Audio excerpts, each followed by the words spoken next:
Governor சொல்றாரு 2 நாளைக்கு முன்னாடி நீங்க குடியரசு தின உரையில அவர் சொல்றாரு, தமிழ்நாட்டுல பட்டியலத்தை சேர்ந்த ஒருத்தர் முதல்வர் ஆவாருன்னா வாய்ப்பு இருக்கா? எனக்கு என்னமோ அதுக்கான வாய்ப்புகள் இருக்கிற மாதிரியே தெரியல அப்படின்னு ஒரு வார்த்தை சொல்றாரு. ஸோ அப்படி பாக்குறப்போ பட்டியலத்தை சேர்ந்த ஒருத்தருக்கு வாய்ப்பு இருக்கு மாநில தலைமை அப்படின்னு ஒரு தகவல் சொல்லிட்டு இருக்கிறாங்க.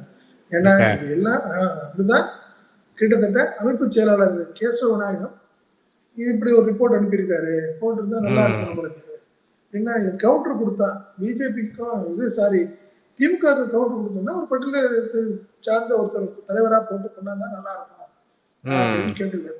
இன்னொரு தகவல் என்ன சொன்னாங்கன்னா, அண்ணாமலையும் கேசவ விநாயகம் 2 பேரும் கிட்டத்தட்ட தமிழ்நாடு பிஜேபியை குட்டிச்சோர் ஆகிட்டாங்க. 2 பேரையும் மாற்றணும்னு தேசிய அமைப்பு செயலாளர் சந்தோஷ் முடிவு பண்ணிட்டாரு. அதனால அண்ணாமலையை மாற்றணும்னு முடிவு பண்ணோம்னா கேசவ விநாயகத்தையும் மாத்திடுங்க அப்படின்னு அவரு அமித்ஷாட்ட சொல்லியிருக்காரு. ஸோ அதனால எல்லாம் எதா இருந்தாலும் 5ஆம் தேதிக்கு அப்புறம் தெரிய போகுது நம்மளுக்கு அப்படின்னு நம்மளுக்கு ஒரு தாமரை நண்பர் சொல்றாரு. இதுதான் ஒரு தகவல்.